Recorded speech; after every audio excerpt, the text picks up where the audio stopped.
9th Adhyay of the Shrimad Bhagavad Gita.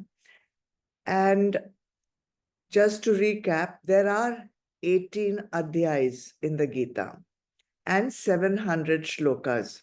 So on the 9th Adhyay that we are on, we are in the halfway mark, halfway through the Gita.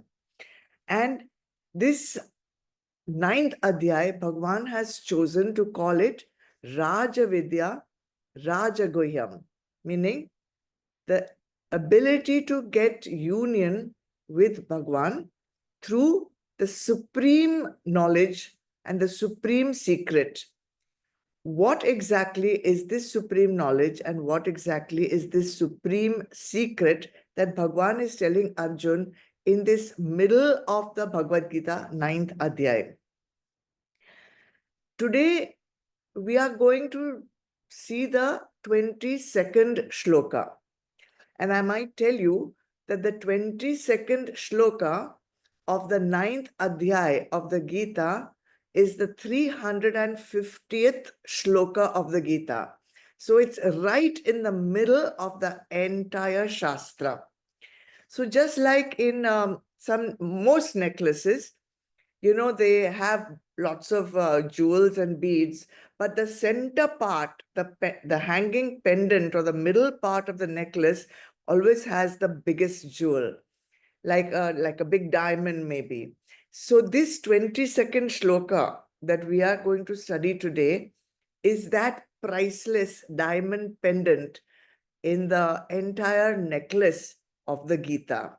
So what exactly has Bhagwan decided to put right into the center of this wonderful text, which is the Bhagavad Gita?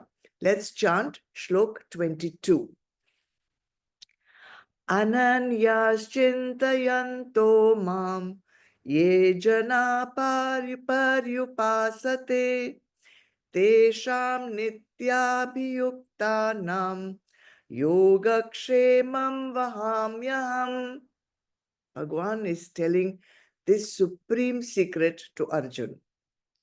The devotees, however, who solely loving me, constantly think of me and worship me selflessly, to those ever united in thought with me, I bring them full security and personally look after all their needs. Why does Bhagwan say the devotees, however? Why this word, however? Because you might remember last Thursday when we had this mini satsang, Bhagwan talked about those devotees. They are devotees of Bhagwan, but they worship Bhagwan with a interested motive. They worship Bhagwan to meet their desires, to fulfill their desires.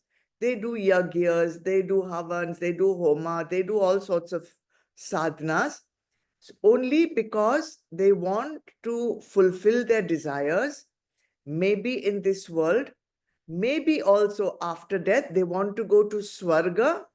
There they want to enjoy all the bhog that the devtas enjoy. So those were the two shlokas we did last time. Therefore, in this shloka, Bhagwan is using the word however. Now he's talking about those devotees who solely loving me, constantly think of me, worship me selflessly. That is why the word however has come. So Bhagwan has chosen this central piece, this central jewel for his chosen special bhakts. And to his chosen special bhakts, he is giving the biggest guarantee that anyone in the world cannot give to anyone. No matter how rich you are, how prosperous your business is, this guarantee only Bhagwan can give, and only to his special bhakts. So who are these chosen special bhakts of Bhagwan?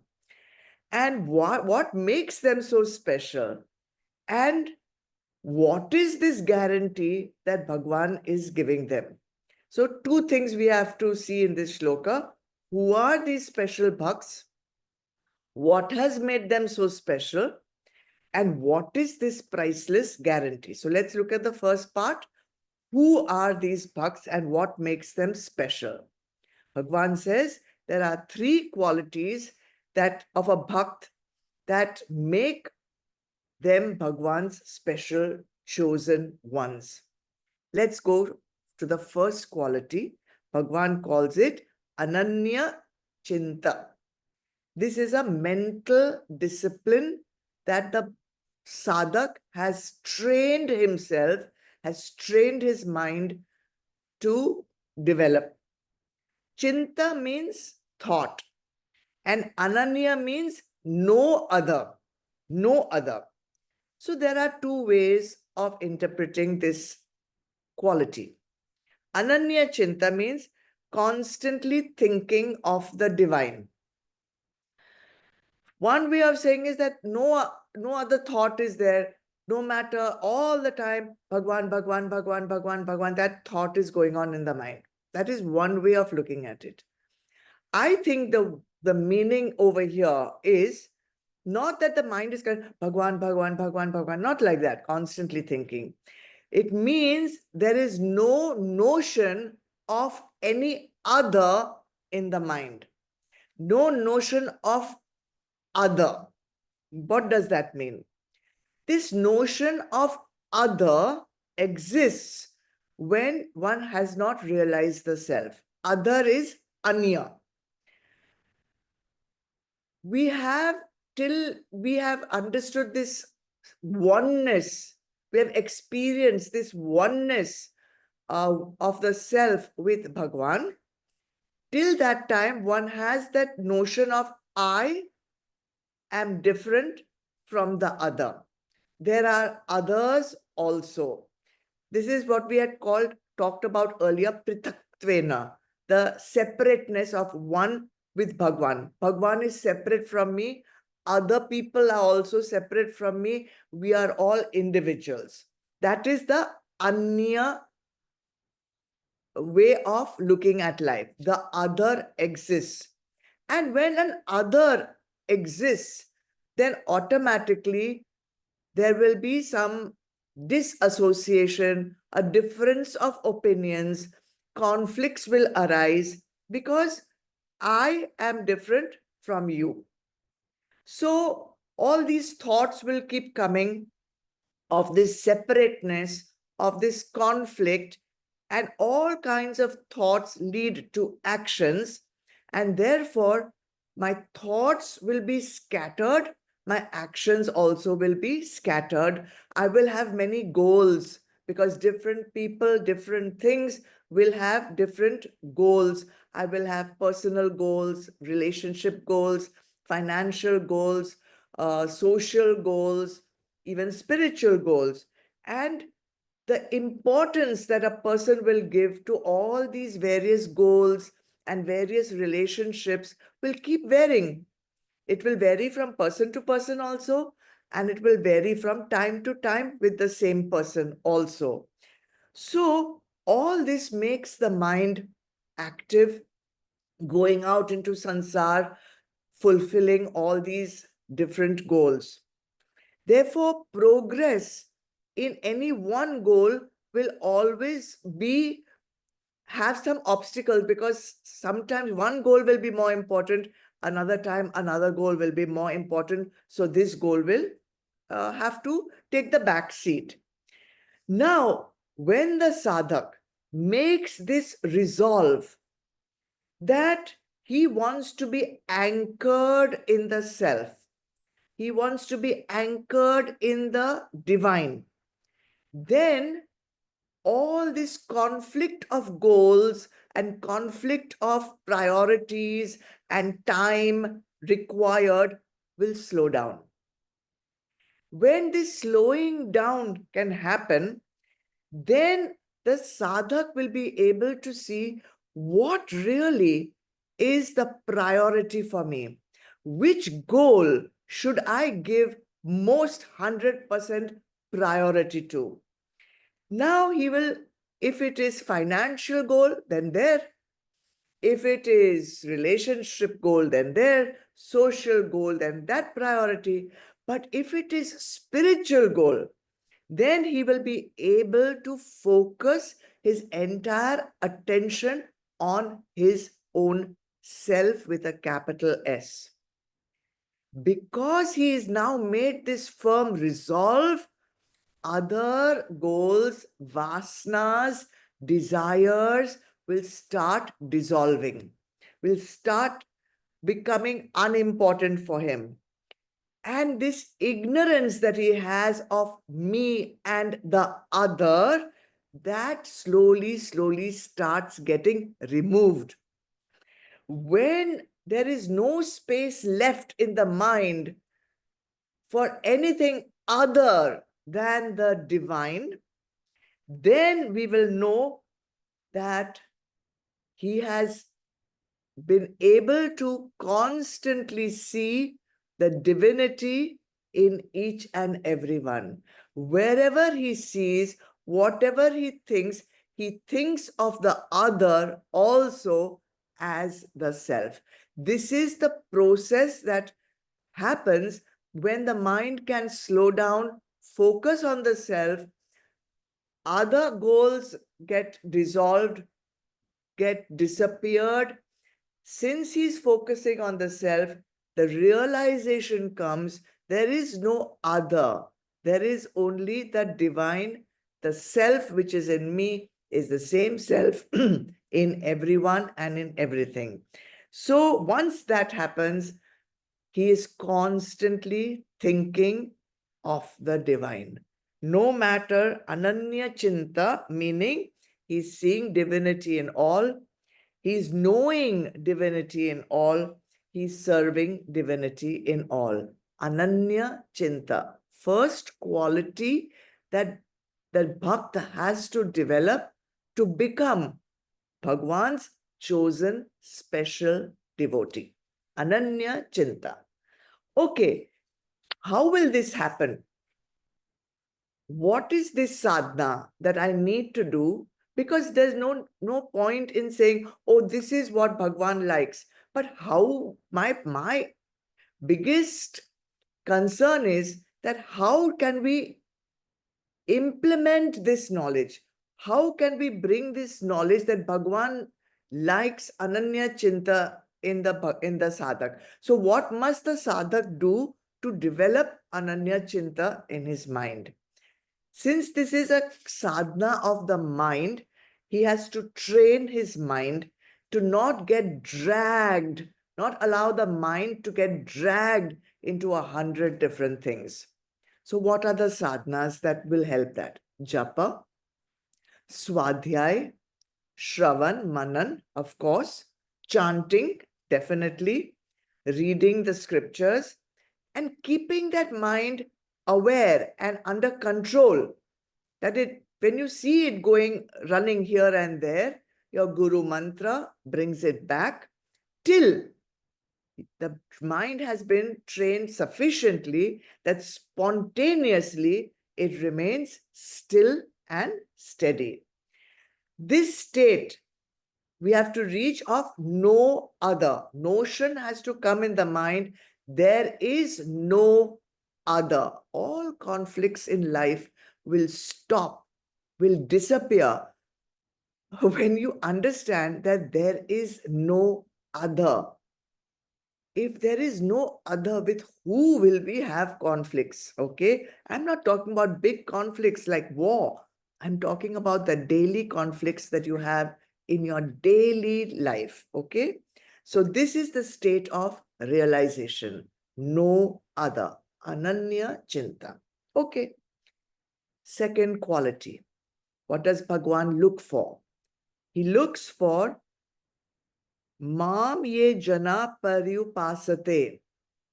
Mam paryupasate. That is the Mam paryupasate is what you have to focus on. What does Bhagwan say? These people worship me in all actions. Let's look at the words. You can see this is a physical sadhana. Okay? The other was a mental sadhana.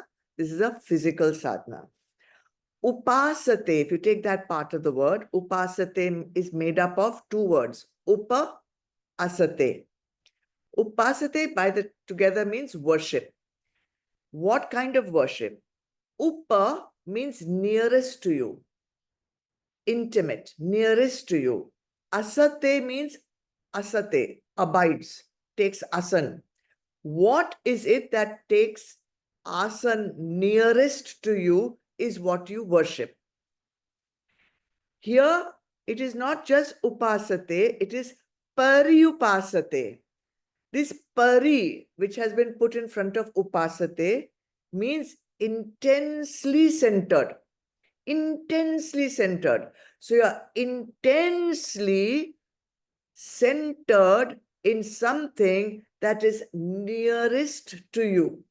And this is the highest form of bhakti. Internally, this chosen devotee that Bhagwan is calling his special bhakt, internally, he is established in the knowledge of the self. Okay? Because of Ananya Chinta. He is established in the self. He knows very well there is no other. Outwardly, how is he conducting his life? Internally established in the knowledge of the self, outwardly, he is living that knowledge. Outwardly, every action of his, every relationship of his, every thing that he does is a worship of the divine. Pari upasate. Joined together, it becomes paryupasate. Outer life is a form of puja. Outer life is a form of bhakti. Internally centered in the self. Even when his mind goes outside, which it has to, when he has to live in society, his mind will go outside. But even when it goes outside, this mind does not see you, he, her, they, us, she, anything. It sees the divinity behind the Naam and Roop, the divinity behind the name and the form. When such a vision is there, when such an understanding is there, no ego eruptions happen. All conflicts happen because of ego eruptions. I feel this way. I believe this. I am right. You are wrong. This I and this you causes conflict, which I call ego eruption. No ego eruption because no I and no you. There is only the divine. Therefore, every action becomes worship of Brahma. So how can a sadhak achieve this level of understanding and level of bhakti? First and foremost, he has to have nishtha in the teachings of Bhagwan. He cannot choose, this teaching is good for me, it's comfortable for me, I will do it. This, not so comfortable, I will just ignore it. So he has to have nishtha in the teachings, in whatever the Shastra is saying. Second, he must have nishtha in his spiritual goal. The value that he puts in his spiritual goal should be higher, stronger, greater than the value he gives to the pleasure that he does get from his ego eruptions. Gives you great sukun to be right, to have the upper hand, to have the last word, to know that I am right. That is a sukun in itself. This rubbish sukun should be overshadowed, should be diminished by the value you have in your spiritual goal. Okay? How else can he do every action as a worship of Brahma? He has to be able to discriminate between the outer form of a person, the naam of the person, the gunas that are triggering the person, and the substratum of the person, which is Atma. This Vivek should dawn in his mind. And then having this Vivek, he should have the Vairagya of dropping his attention from Nam and Roop and establishing his vision, his drishti in ekatvena, in the oneness of himself and the other. Okay? So every action only then can be a worship of the divine. So here I want to, some thought came to me today in the afternoon that we have been talking a lot for many years about the triple filter test. And according to us, the triple filter test was, before you speak anything, make sure it's the truth. First filter. The second filter was, make sure that it is useful for the person who's listening. And third filter we said is that it should be spoken pleasantly. No, even the truth, however harsh, can be spoken pleasantly. But today I thought, this thought came to me, that why not apply triple filter test to all organs of action and all organs of perception? In the way we can do it, maybe it cannot apply totally for all organs of perception and all organs of action, but it can be applied to a large extent. For example, if we apply it to all, to sight, for example, then see what is pleasant, see what is useful, and see the truth. Hearing, smelling, tasting, holding, walking, all these can be used triple filter test. See how it goes, whether you can use it or not. Become aware. What am I doing with these precious organs of perception and organs of action which Bhagwan has given me to navigate the world? So we have got two qualities so far. Ananya Chinta, constantly seeing the divine in all, and Mam Upparyupasate, worshipping me in every action. What is the third quality? First was a mental sadhana, second was a physical sadhana, the third is an intellectual sadhana. It is to do with the buddhi. Nitya bhi yukta, constantly abiding in the self, constantly abiding in the self. Nitya is constantly. Yukta is united with Bhagwan, constantly united with Bhagwan. What does it mean to be constantly united with Bhagwan?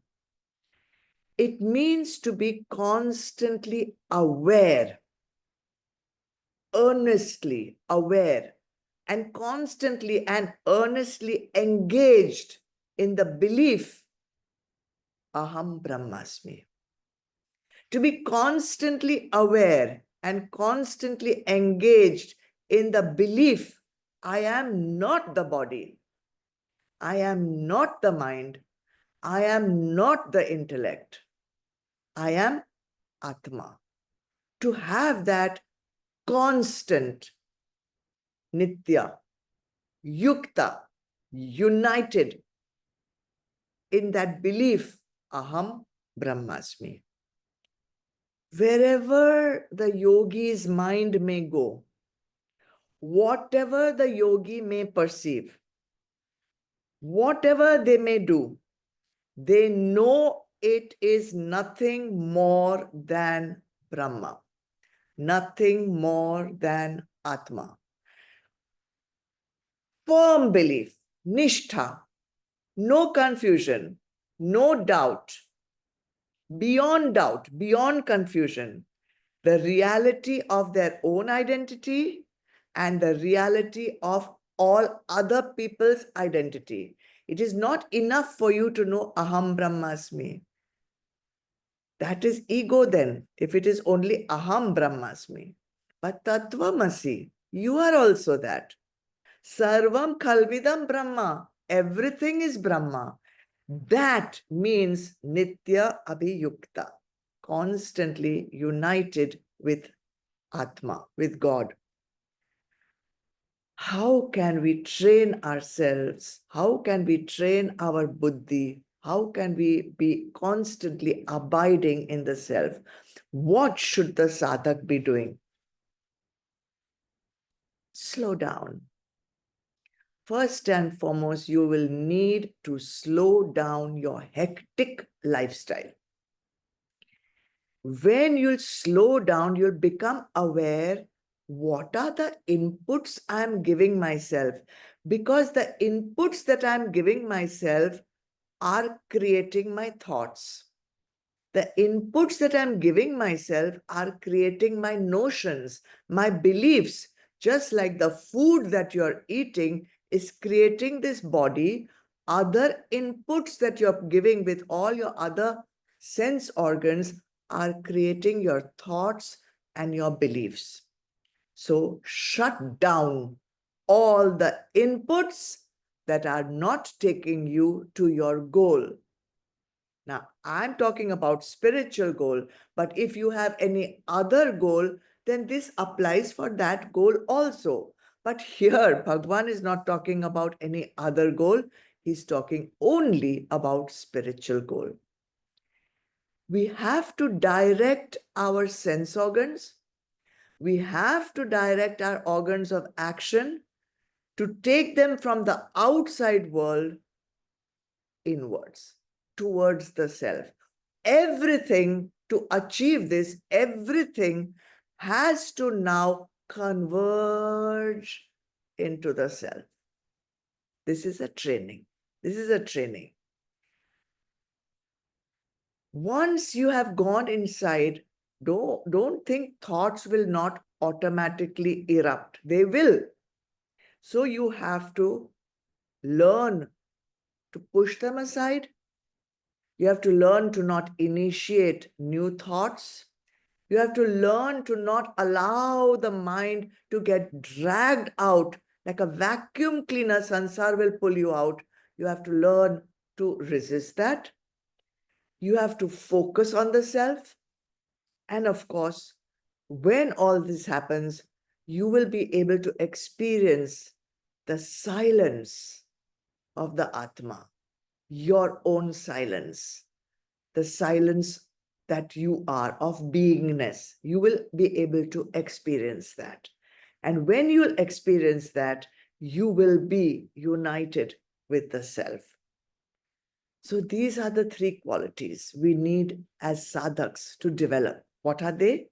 See and think of everything as the self. Whatever action you do is a puja, is a worship of the self. And three, always stay connected, stay established in the self. One is a mental discipline. Second is a physical discipline. Third is an intellectual discipline. All this comes together, you become ye jana paryupasate. Ye jana, these people, who are these people? It is understood these people are the ones who have got these three qualities. And how have they got these three qualities? They have mastered the sadhana chatushtai. They have mastered vivek, vairagya, shat sampatti, mumukshutva. Bhagwan says, when you have mastered all these and you have got these three qualities, within you, you have become my chosen special bhakt. And for you, I will make all arrangements for your welfare. All arrangements.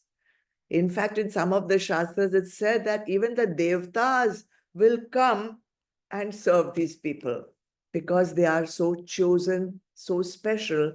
They have done so much Purusharth to achieve this elevated state of thinking, elevated state of living. Even in the Gita and so many other adhyayas also, Bhagwan is continuously giving us hints.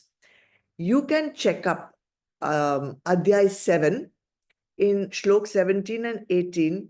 Bhagwan says, from all my bhaks, the man of wisdom, I will quote, ever established in identity with me, possessed of exclusive devotion.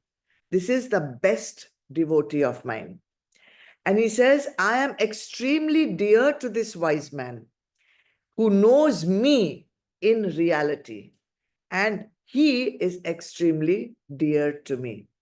Okay? So we know who are Bhagwan's special devotees, who are Bhagwan's special chosen ones. But now the second question comes. What is that guarantee that Bhagwan is giving these special chosen ones? What is Bhagwan going to give them? How is Bhagwan? What is this guarantee? This is the secret. Bhagwan says, Yoga Kshemam Vahamyaham. Bhagwan says, I will personally arrange to acquire everything that my bhakt needs. And not only I will arrange that they get everything that they need, I will also protect all the things that they have. So aham, I, vahami, will protect, arrange, make possible. Yoga, I will make possible to attain for them all that they need to attain. Kshemam, I will make it possible to protect everything that they have attained. Yoga Kshemam Vahamyaham. What exactly is Bhagwan going to arrange to attain? Adi Shankaracharya, has done a commentary on the Gita. And he has interpreted the word Yogakshema as worldly well-being. Worldly well-being. In Kathopanishad also, there is a beautiful shloka, which I will read out in English, of course. The fool chooses the path of the non-spiritual, the path of power, ignoring the path of liberation, purely out of his desire for Yogakshema, purely out of his desire for worldly well-being. What is Bhagwan saying and what is this Kat Upanishad saying? Who is he calling a fool? People choose for their worldly well-being, they choose Shreya. They choose Shreya. Worldly well-being, they choose Priya. They ignore Shreya. They choose what is pleasant for them. They choose Priya. When they choose Priya, they're thinking, I want this, I want that, I want this. Then all the 6 enemies of a spiritual person get into the play. Calm. Krodh, if the desire is not met. Lobh, greed for more desire. Moh, delusion. Mad, pride in getting it. Matsarya, jealousy. Add to that, rag.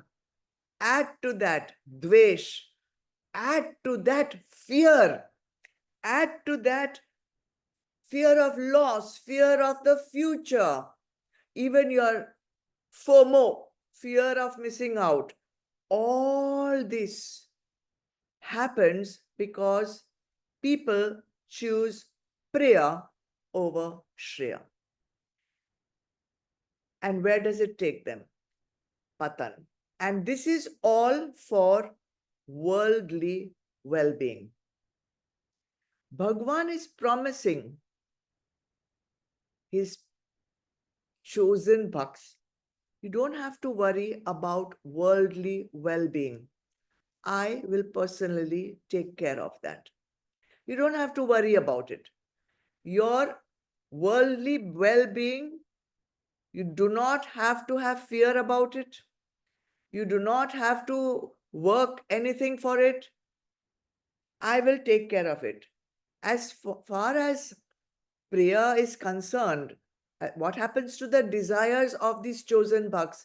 Are there is no desire left. Only worldly needs need to be fulfilled. Only his food has to be fulfilled. Only his clothing somebody has to provide. His house, shelter somebody has to provide. This yogi doesn't have any more desires. These few needs, not greeds, not desires. Bhagwan says, I will give you your needs. And that's all that this chosen bhakt requires. He doesn't have any other greeds and desires. Needs are there. Bhagwan says, what are you worried about? I am there, na? I will give it to you. So, is it that Bhagwan will only give all this to his chosen ones? What about other devotees who are in the process of becoming his chosen ones? Because everyone is in the pipeline, right? Sadhaks may not have achieved all these three qualities. Those who have achieved these three qualities, Bhagwan is saying, here, all your needs provided. What about those who are in the pipeline? Will not Bhagwan take care of them? Of course, Bhagwan will provide for everyone, but there is a distinction, small distinction. What is this difference between providing for all sadhaks who are in the pipeline and those who have achieved these three qualities? The difference is when the training has not been completed, they are not yet established totally in the self, they are not yet fully surrendered, they do not yet see Ananya Chinta, they are still seeing you and me, they are still seeing him, her, them, me. At that stage, the I, small I, ego I, is still active. The ego I is still prominent. And therefore, the karta bhav is still there. And when the karta bhav is there, it says, I am doing everything. Bhagwan is not providing. I am earning. I am working. I have this great position. I earn my money. I provide with my own hard work. And they are very conscious of what they are doing. They are very conscious of their own efforts. And they are very conscious that they are the ones with their effort providing all their needs. They, with their effort, are providing all, fulfilling all their desires. So there is a karta bhav, there is a bhokta bhav. I am working hard. I am earning this much money. I have this position in my company. I am Mr. So and so, director, whatever, partner, CEO. So they are bhakts, but bhakts with karta bhav and bhokta bhav. So how does Bhagwan help these bhakts? Because he will help. You are a bhakt, Bhagwan is definitely going to help you. So how is Bhagwan helping? Very beautifully it says, in such bhakts, Bhagwan motivates them by arousing their purusharth. Bhagwan motivates them to have lot of self-effort. You want to work for your well-being? Well, here, I give you the grace of Purusharth. Work hard, motivates them, and arranges for their well-being through their own self-effort. Okay, so he motivates these bhaks to work hard so that they can enjoy their well-being by fulfilling their desires. But what about the ones who have got the three qualities? What about how does Bhagwan provide for them? Bhagwan says in the case of the man of knowledge, he arranges all their well-being, he arranges all their needs without the need for arousing their self-effort. This is the distinction. In the man of wisdom, whatever comes, comes as the grace of Bhagwan. Whatever the yogi gets, he gets with the kripa of Bhagwan. He does not have to work hard to it. He has surrendered. He has surrendered totally. And he has got full faith that Bhagwan will provide for him. And we did that in the 17th shloka of this very chapter, where we said, Bhagwan, you are my father. Bhagwan says to his bhakts, I am your father. I am your mother. I am your entire lineage. I am your haven. I am your refuge. Right? You remember that? For these people, for these yogis who have got these three qualities, Bhagwan is everything for them. See, a small child, he has full faith in his mother and father. He is not concerned, small child is not concerned, will I get my food today? Will I get my food after 10 days? Does a small child think, will I have clothes to wear? Will I have food? Will I have a shelter? No. Small child has full faith, surrendered to his mother and father. He knows they will provide every need of his. Small child is not worried because he has surrendered.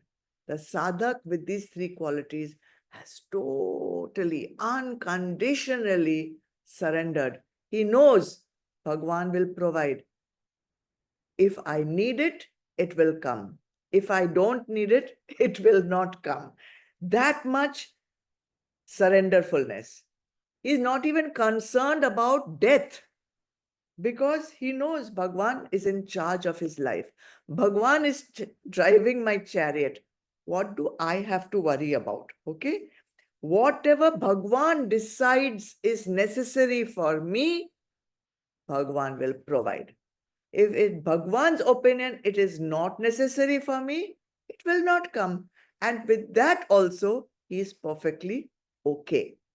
That is the real meaning of sannyas. This is the meaning of sannyas. Not a ritual, not a big ceremony, not the clothes you wear, not the name you have. Sannyas means handing over the reins of your life to the divine. Sannyas means knowing that your well-being, yogakshem, your well-being is in the hands of the omnipotent, all-powerful. Your life is in the hands of the omniscient, the all-knowing, the universal being. You have nothing to hold on to, nothing to own, nothing to possess. You are in the hands, you are in the godi of the divine. Just like a child is in the godi of the mother, feeling totally safe and protected, the chosen, special devotee of Bhagwan is in the godi of Bhagwan. That much safe, protected, blissful in the knowledge of the self. What more can one want? And what is the fruit of this samarpan? You have merged with the divine. Merged with the divine. And we already talked about this in the 18th Adhyay. Go back, read Shlok 55, read Shlok 65, 66, 67, 68, 69. Bhagwan is clearly telling us again and again and again, you have nothing to worry about. You have nothing to be anxious about. Just come to me. I will provide everything that you need. Okay? So today, most important shloka of the Gita, the central piece, the jewel in the great necklace of the mala of the Gita. Ponder over it. Think how you can apply it in your life. And then enjoy your life. Enjoy means be in joy.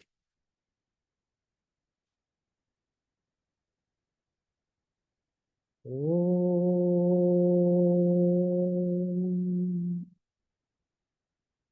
Om.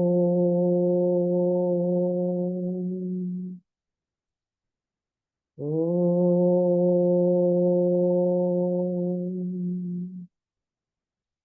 Asato ma Sadgamaya Tamasoma Jyotirgamaya Mrityorma Amritam Gamaya. Om Shanti Shanti Shanti. Om Purnamada Purnamidam Purnat Purnamudachyate Purnasya Purnamadaya Purnameva Vashishyate. Om Shanti Shanti Shanti. Hari Om. Shri Gurubhyo Namaha. Hari Om. Chidarpanam. Jai Gurudev. Thank you everyone for joining. Thank you Seema for chanting. God bless you all. Have a great evening. See you once again next Monday. Thank you, Ma. God Thank you, Ma. Thank you, Ma. Pranam, Ma. Thank you, Ma. bless. God bless. God bless. Deep God bless. gratitude, Ma. Bless. Thank you, Tai. Pranam, Ma. Thank you, Seema. Thank God you, bless. Ma. Thank you, Seema. Keria, Vedika, Jainam, Alena, God bless you all. I don't know which other children are there. I'm trying to figure it out. Krishna, God bless you. Vedika, God bless you. Good night.